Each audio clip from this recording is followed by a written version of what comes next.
One is called Laplace transform including inverse and the second part is transient response analysis, जहां पे basically हमने RL या RC या RLC circuit को study किया है, उनके रिस्पॉन्स किस तरह से ड्राइव होते हैं, करंट और वोल्टेज इक्वेशन कैसे आती हैं। बट उन सब को जानने से पहले मैंने आपको बोला था कि लाप्लास ट्रांसफॉर्म और इनवर्स लाप्लास ट्रांसफॉर्म को अच्छे से करना है, तभी हमें RLC या ट्रांजिएंट रिस्पॉन्स भी समझ में आता है। और अब जो इस लेक्चर से स्टार्ट होने वाली है नेक्स्ट यूनिट, वो भी आपको बहुत अच्छे से समझ में आएगी अगर आप लाप्लास ट्रांसफॉर्म को क्लियर कर चुके हैं, right. Now from this lecture हम लोग बात करने जा रहे हैं our next unit, that is unit number 4।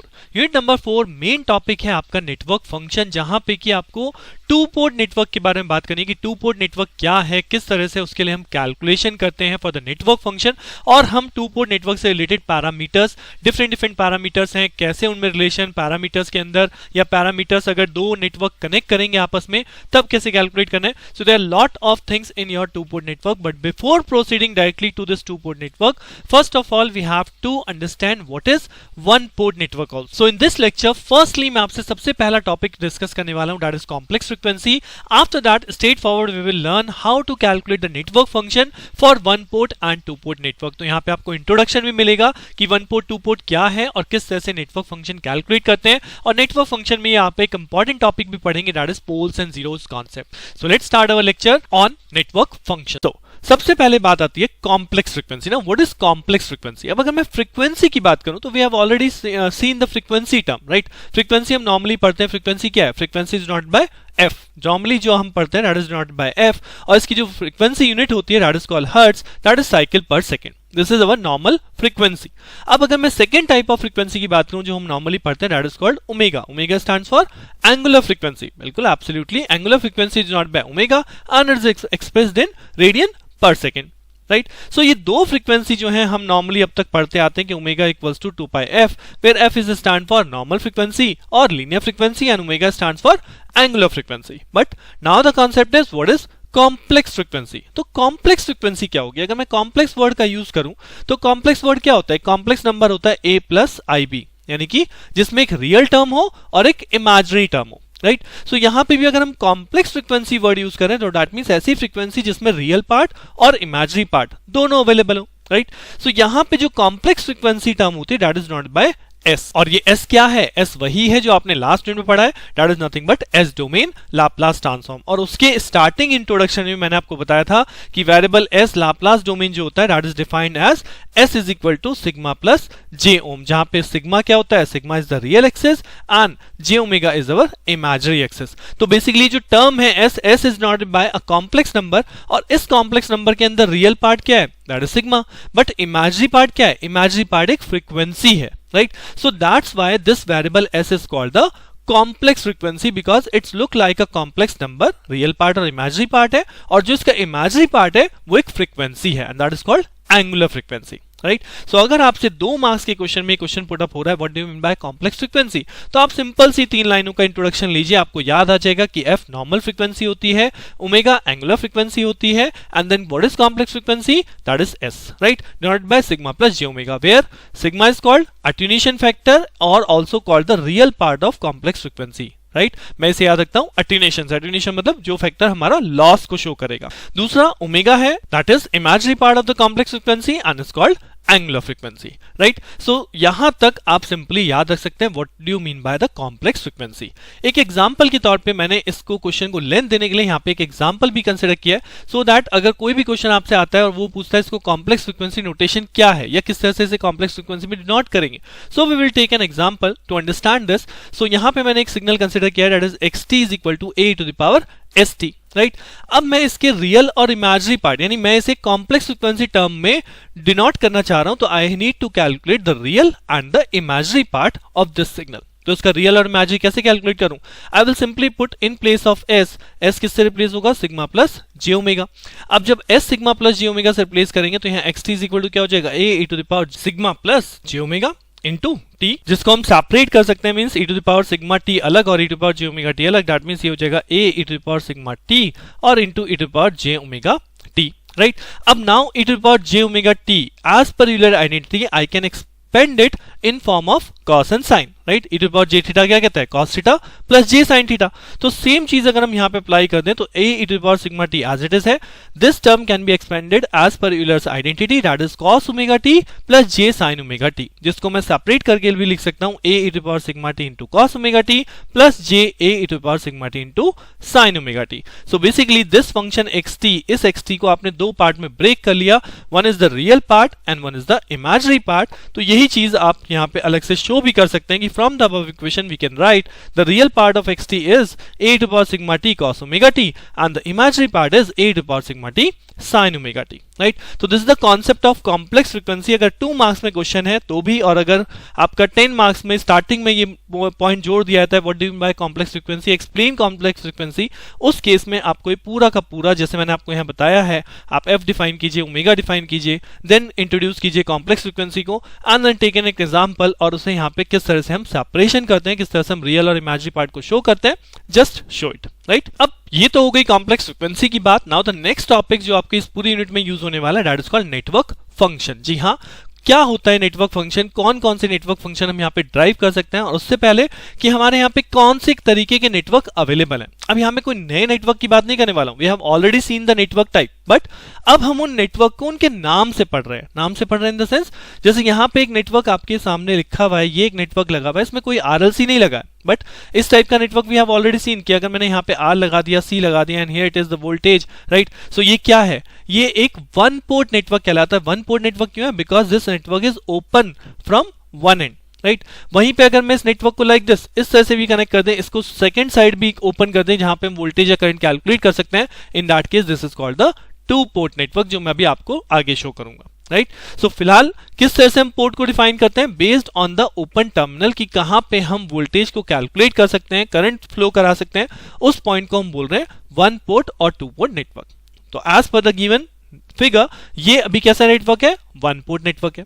अब यहां पे मुझे करना क्या है, we have to derive the network function for this one port network. Now what is network function, what are the kind of network function.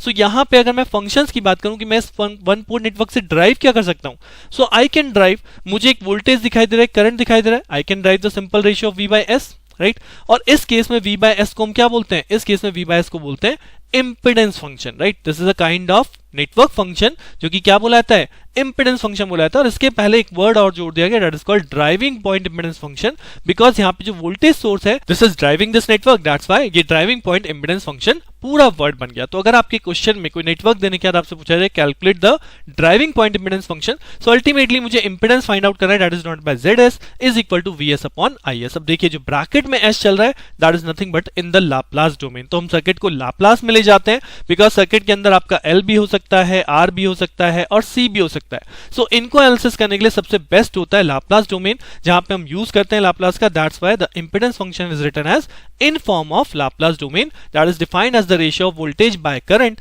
In Laplace domain. और वहीं पे अगर आपको अपोजिट निकालना है, that means if you find out the admittance opposite of the impedance, तो admittance का formula क्या बनेगा, IS upon VS, right. So these two functions can be calculated from the one port network. चलिए example दिखाता हूं so that बहुत easy लगेगा calculation कैसे करना है। सो यहां पे देखिए मैंने क्वेश्चन लिखा हुआ है and we have written that obtain driving point impedance function for the network. This is the network number 1 and this is network number 2। So one by one इनका इंपेडेंस फंक्शन ड्राइव करते हैं। Impedance function का मतलब कि इस and पे एक voltage मानेगी VS और इस एंड से एक करंट फ्लो कर रहा है IFS, तो I need to calculate VS upon IFS। और VS अपॉन IFS है क्या, एक तरह से ZS equivalent impedance, right, impedance function.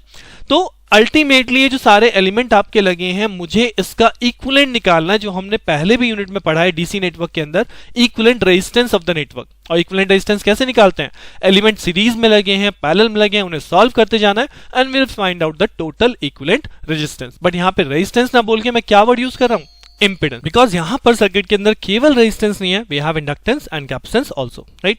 सो स्ट्रेट फॉरवर्ड अगर आप सर्किट को देखेंगे, मैंने यहां पे सर्किट को लाप्लास डोमेन में ही वैल्यूज दी गई हैं, राइट। अब इसका ZS कैलकुलेट करना है, मींस इक्विवेलेंट इंपेडेंस। तो यहां तीनों एलिमेंट कैसे लगे हुए, तीनों एलिमेंट सीरीज में लगे हुए, so I can simply write R plus SL plus 1 by SC, तीनों का सीरीज कॉम्बिनेशन हो गया, this is my equivalent impedance function. Right. अब अगर इसी तरह सेकंड नेटवर्क में आप देखो तो सेकंड नेटवर्क में कौन कौन सीरीज और कौन कौन पैरेलल में, सो यहाँ पे 3 ओम है, यहाँ पे 1H है। अब सबसे पहली चीज तो ये है कि ये लाप्लास जोन में नहीं है, तो मुझे क्या करना पड़ेगा, मुझे सबसे पहले से लाप्लास जोन में कन्वर्ट करना पड़ेगा। That means I have to redrawn the circuit, resistance as it is, resistance की value as it is, inductance की वैल्यू में क्या हो जाएगा, इंडक्टेंस की वैल्यू अगर यहाँ L है तो यहाँ पे क्या हो जाता है SL, यानी कि S into 1, so ultimately value हो गई S। Resistance as it is रहते हैं तो यहाँ पे 3, 5, 4 एज इट इज। अब अगर हम देखें तो ये दो नेटवर्क कैसे हैं, ये दो एलिमेंट कैसे हो गए सीरीज में, यानी हो गया 3+S।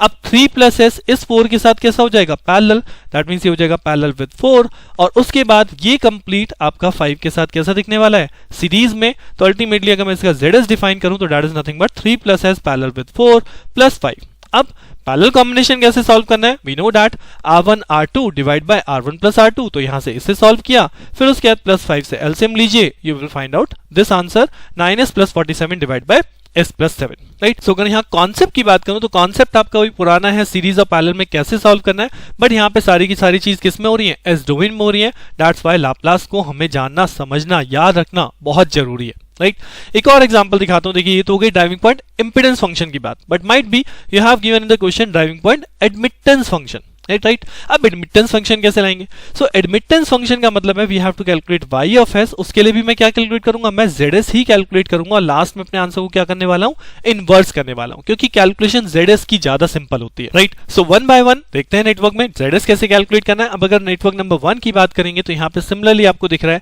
तीनों के तीनों एलिमेंट किस में है, तीनों के तीनों एलिमेंट लाप्लास में है और पैरेलल में है। So that means equivalent ZS क्या होगा, SL parallel with R parallel with 1/SC, यानी कि एट ए टाइम अगर मैं R और 1/SC का पैरेलल सॉल्व करूं कैसे होगा, R into 1/SC divided by R plus 1/SC, यानी अल्टीमेटली हो गया R ओवर SRC प्लस 1। ये हो गया आपका इन दोनों का पैरेलल। अब इन दो पैरेलल को आपको SL के साथ पैरेलल करना है, means this into this, right, SL into R over 1 plus SRC divide by SL plus R over 1/SRC। 1 plus SRC को आप एलसीएम ले लीजिए, कैंसिल आउट हो जाएगा, और जब आप इसे सॉल्व करेंगे you will find SLR divided by, अगर मैं यहाँ पे एलसीएम ले लूं तो ये हो जाएगा S² RLC plus SL plus R। ये क्या है, ये ZS है, राइट। अब अगर इस ZS का इनवर्स करूं तो मुझे अल्टीमेटली क्या मिलेगा, एडमिटेंस मिलेगा, बिकॉज क्वेश्चन में मुझसे पूछा गया था एडमिटेंस फंक्शन। क्वेश्चन में अगर आपसे इंपेडेंस पूछा जाता तो this is your answer, but admittance पूछा गया तो आप ZS का अपोज कर दीजिए, that means R plus SL plus S² RLC divide by SLR। ये हो गया आपका answer in case of admittance function. Similarly आप सेकेंड नेटवर्क के लिए ड्राइव कर सकते हैं। सो मैं यहाँ पे बोलूंगा वीडियो पॉज करके और इस सेकेंड नेटवर्क का आंसर ड्राइव कीजिए। आंसर आपके वीडियो लेक्चर में है, आगे अवेलेबल है, but try to pause and try to solve कि आप कॉन्सेप्ट यहाँ पे लगा पा रहे हैं या नहीं लगा पा रहे, राइट। सो कॉन्सेप्ट क्या कहता है, अगर मुझे इसका ZS सॉल्व करना है तो ये दो एलिमेंट कैसे हैं, दीज आर इन सीरीज, तो 2 + 2/S हो जाएगा, राइट। उसके बाद ये दो एलिमेंट कैसे हैं, सीरीज, यानी 3 + S, बट इन दोनों का कॉम्बिनेशन कैसा होगा, एक दूसरे के साथ में पैरेलल। और ये पूरा कंप्लीट कॉम्बिनेशन, राइट, 5 के कैसे आएगा, 5 के आएगा parallel. That means what is ZS? ZS is 5 parallel 3 plus S parallel with 2 plus 2/S। अब इसके बाद सिंपली कैलकुलेशन बचती है, बट मैं फिर से आपको यहाँ पे कहूंगा कैलकुलेशन खुद से सॉल्व करिएगा। डोंट ट्राई कि आपने बस यहाँ पे कॉन्सेप्ट समझ लिया कि हाँ अब हम इसे पेपर में अप्लाई कर लेंगे, बिकॉज जो मोस्टली एरर होती है वो कैलकुलेशन में होती है। अगर आपने इसको सॉल्व नहीं किया तो माइट बी एग्जाम टाइम में आप कैलकुलेशन बहुत लंबी करो और कॉन्फिडेंस आपका लूज रहे, राइट। सो कैलकुलेशन देख लेते हैं। कैलकुलेशन में क्या होगा, that is 3 + S multiplied by this function. तो अगर मैं यहाँ पे एलसीएम ले लूं तो ये हो जाएगा 2S + 2 divide by S divided by, यहाँ पे हो जाएगा 3 + S + 2S + 2 divided by S। अब अगर इसका कंप्लीट एलसीएम लिया जाए तो ये हो जाएगा 3 और 2S, इसके आप मल्टीप्लाई कर दीजिए तो ये हो जाएगा 6, 3 × 2S that is 6 of S, तो ये हो जाएगा 6 ऑफ S प्लस 6 प्लस यहाँ पे हो जाएगा आपका 2S² plus 2S divided by S है। ऐसे हम नीचे वाले को एलसीएम लेके सॉल्व करेंगे S, तो यहाँ पे हो जाएगा आपका 3S plus S² plus 2S plus 2। अब फाइनली इसे आप ऐड ऑन कीजिए, तो ऐड ऑन करेंगे तो यहाँ पे क्या मिलेगा, 2S² प्लस 8S प्लस 6, यानी ये हो गया आपका 2S² plus 8S plus 6 divided by, अगर नीचे वाले टर्म को देखेंगे तो ये हो गया S² प्लस 5S प्लस 2, तो ये आपका हो गया S² plus 5S plus 2, S से S कैंसिल आउट हो गया। Now this complete term is in parallel with 5, तो पैरेलल विद 5 कैसे सॉल्व होगा, यानी 5 into this divided by 5 plus 2S² plus 8S plus 6 divided by S² plus 5S plus 2 right. अब finally इसे solve कर लीजिए कि ZS की वैल्यू फाइनल क्या बनेगी, ZS की वैल्यू फाइनल बनेगी, एलसीएम आपका कैंसिल आउट हो जाएगा, 5 के मल्टीप्लाई यहाँ कर दीजिए तो हो गया 10s square plus 40 of s plus 30 divided by, अगर हम इसे सॉल्व करें होगा 5s square plus 2s square that mean 7s square, 5 into 5 of s 25, 25 plus 8 33 of s right, और उसके बाद 2 इंटू 5 दैट इज 10, 10 प्लस 6 ये हो जाएगा 16। So this is our ZS। But हमसे क्या क्वेश्चन में पूछा गया, we have to find out admittance, तो YS कैलकुलेट करना है, so YS become opposite of ZS that is 7s square plus 33s प्लस 16 divided by 10s square plus 40s plus 30 right. तो मैंने आपको सिंप्लीफिकेशन के लिए ZS कैलकुलेट करना सिखाया है। कोई भी नेटवर्क है सीरीज पैरेलल से ZS कैलकुलेट कर लीजिए। सिंगल पोर्ट नेटवर्क की अभी हम बात कर रहे हैं, वन पोर्ट नेटवर्क, और अगर आपको YS कैलकुलेट करना है just oppose the last answer. तो these are the example based on one port network. अब बात करते हैं टू पोर्ट नेटवर्क की। अब टू पोर्ट नेटवर्क कैसा होगा, जैसे मैंने अभी आपको थोड़ी देर पहले लेक्चर में बताया था, टू पोर्ट नेटवर्क मतलब जिसमें दोनों साइड आप वोल्टेज कैलकुलेट कर सकते हैं या टू एंड से आप वोल्टेज अप्लाई भी कर सकते हैं right. So to port network के केस में हमारे जो फंक्शन है वो दो पार्ट में डिवाइड हो जाते हैं। कौन कौन से, one is called driving point function and one is called transfer function. अब ऐसा क्यों है, क्योंकि अगर आप देखोगे जब सिंगल पोर्ट नेटवर्क था तो I can only calculate V by I right, या I by V, but here मैं क्या कर सकता हूं, मैं V1 by I1 कैलकुलेट कर सकता हूं, मैं V2 by I2 कैलकुलेट कर सकता हूं। I can calculate I1 by V1 and I2 by V2, that means I will calculate two types of V by I। So in V by I को क्या बोला गया है, impedance function, that is V1 by I1 और V2 by I2, या I1 by V1 I2 by V2 क्या हो जाएगा, एडमिटेंस फंक्शन राइट। बट एक और चीज भी तो हम यहाँ पे कैलकुलेट कर सकते हैं, I can calculate the cross connection. Cross connection means I can calculate the function like V1 by I2 की वैल्यू कितनी है राइट। V by I तो मैं फॉर्म कर रहा हूं, बट V1 पोर्ट 1 का है, करंट कौन सा है, करंट पोर्ट 2 का है। I can also calculate V2 by I1, V2 आपका पोर्ट 2 है और I1 पोर्ट 1 का है। Similarly I can also calculate V1 by V2, I can also calculate I1 by I2 और अपोज, यानी कि मैं वोल्टेज रेशियो, करंट रेशियो ये भी कैलकुलेट कर सकता हूं। सो दैट्स व्हाई अगर आप केवल V by I की वैल्यू कैलकुलेट करें तो these are called driving point impedance function. But इसके अलावा जो मैंने आपको रेशियो बताया, आप V1 by V2 कैलकुलेट करो, आप I1 by I2 कैलकुलेट करो, या आप V1 by I2 कैलकुलेट करो, V2 by I1 कैलकुलेट करो, means you are calculating in cross form. तो उस केस में सारे के सारे क्या कहलाते हैं, these are called transfer function. अब ट्रांसफर इंपेडेंस है या ट्रांसफर एडमिटेंस है या वोल्टेज ट्रांसफर फंक्शन है, that is V1 by V2 या I1 by I2, current transfer ratio हो गया, या V1 by I2 कैलकुलेट करो तो transfer impedance means cross connection के साथ आपका इंपेडेंस फंक्शन यहां पे आ रहा है। तो क्रॉस कनेक्शन में याद रखता हूं सिंपली रिमेंबरेंस के लिए राइट। स्ट्रेट फॉरवर्ड है, वन पोर्ट नेटवर्क, सो केवल V by I है, बट जब टू पोर्ट नेटवर्क की बात होती है तो we can calculate this different kind of function, और यही फंक्शन आपको आगे चल के टू पोर्ट नेटवर्क जो हम स्टडी करने वाले हैं वहां पे Z पैरामीटर्स हैं, Y पैरामीटर्स हैं, मतलब डिफरेंट काइंड्स ऑफ पैरामीटर्स हैं, वहीं पे ये सारे के सारे फंक्शंस भी कैलकुलेट होते हैं, जो आप यहाँ पे देखोगे अल्फा, G, Z21, Z12, ये मैं सब आगे आपको एक्सप्लेन करूंगा। तो यहां पे केवल अपना कॉन्सेप्ट एक बेसिक बनाइए कि टू पोर्ट और वन पोर्ट नेटवर्क में हमें क्या कैलकुलेट करना है, फंक्शंस कैलकुलेट करना है और कैसे कैसे फंक्शंस कैलकुलेट हो सकते हैं। अब अगर एक सिंपल एग्जांपल मैं यहां पे दूं टू पोर्ट नेटवर्क के लिए, तो this is our to port network. देख सकते हैं आप यहाँ पे एक वोल्टेज इनसाइडेड है और एक पार्ट आपका ओपन है, that is our voltage V2। तो यहाँ पे दो वोल्टेज सर्किट के अंदर आ गए। अब वो कहता है find ZS that is V1 by I1 and then V2 by V1 ratio आपको ऑल्सो कैलकुलेट करना है। सो अगर मैं पहले रेशियो की बात करूं V1 by I1, तो यहाँ पे करंट फ्लो करेगा ना I1, ये तो ओपन सर्किट साइड है, यहाँ कोई करंट फ्लो नहीं कर रहा। सो V by I कैसे कैलकुलेट करूंगा, फर्स्ट ऑफ ऑल मुझे इसे लाप्लास में लेके जाना पड़ेगा, क्योंकि नॉर्मल सर्किट है। तो जैसे आप इसे लाप्लास में लेके जाएंगे 1 1 रह जाएगा, 1F का क्या हो जाएगा 1 by S, 2 हेनरी का क्या हो जाएगा 2S, और यहाँ पे जो करंट फ्लो कर गया that is I1 of S और ये आपका V2 of S। तो अगर मैं सिंपली यहाँ पे KVL काउंट करता हूं तो आप यहाँ पे KVL अप्लाई करेंगे, आपको V1 इन टर्म्स ऑफ क्या मिलेगा, I1 of S की टर्म में मिलेगा। तो अब अगर मैं यहाँ KVL अप्लाई करूं तो सिंपली हम क्या लिख सकते हैं कि V1 of S माइनस पहला ड्रॉप किसके क्रॉस है, 1 के cross, that is 1 into I1 of S minus 1 upon S I1 of S minus 2S I1 of S। तो अल्टीमेटली I1S की वैल्यू क्या आ जाएगी, I1S की वैल्यू आ जाएगी V1 डिवाइडेड बाय ये सारा का सारा ऐड हो जाएगा 1 + 1 by S plus 2S right. So ultimately मुझे क्या फाइंड आउट करना है, V1 upon I1। सो V1 upon I1 क्या हो जाएगा, अगर मैं यहाँ से V1 upon I1 को देखूं तो ये ऊपर चला गया तो ये आपका हो जाएगा 1 + 1 by S plus 2S। This is nothing but what, this is nothing but Z of S right. So Z of S become this value after taking LCM right. तो बहुत सिंपल सा है, जैसा नेटवर्क आपको दिया गया वही बेसिक KVL KCL अप्लाई करने के बाद मैंने यहाँ पे एक वोल्टेज इक्वेशन कैलकुलेट की थी। अब वोल्टेज के अपॉन में करंट रख दिया तो इस चीज को यहाँ पे क्या बोल रहा हूँ, इंपेडेंस फंक्शन ZS। अब दूसरा क्या कहता है, दूसरा कहता है v2 by v1 find out करो। सो आई नो दैट v1 की वैल्यू मेरी क्या हो गई, v1 की वैल्यू हो गई 2s square plus s plus 1 by s into i1 of s, right, यानी v1 मेरा i1s की टर्म में है। अब इसी तरह से क्या मैं v2 की इक्वेशन लिख सकता हूं, बिल्कुल लिख सकता हूं। तो v2 ऑफ s की वैल्यू क्या हो जाएगी, v2 ऑफ s केवल किसके क्रॉस है, 2s के क्रॉस, तो ये होगा 2s into i1 of s। यानी कि अगर मुझे v2 बाई v1 चाहिए तो सिंपली अगर मैं v2 बाई v1 कर दूं तो i1 से i1 कैंसिल आउट हो जाएगा। सो यहाँ पे v2 बाई v1 क्या आ जाएगा, v2 बाई v1 हो जाएगा that is 2s into i1 of s divide by i1s this value. तो यहाँ से i1 कैंसिल आउट, एलसीएम ले लीजिए, ये हो जाएगा 2s square divide by 2s square plus s plus 1। This is the final voltage ratio that is calculated as v2 by v1, right. So अभी तो यहाँ पे केवल बेसिक स्ट्रक्चर है, बेसिक मैं आपको एक कैलकुलेशन दिखा रहा हूं।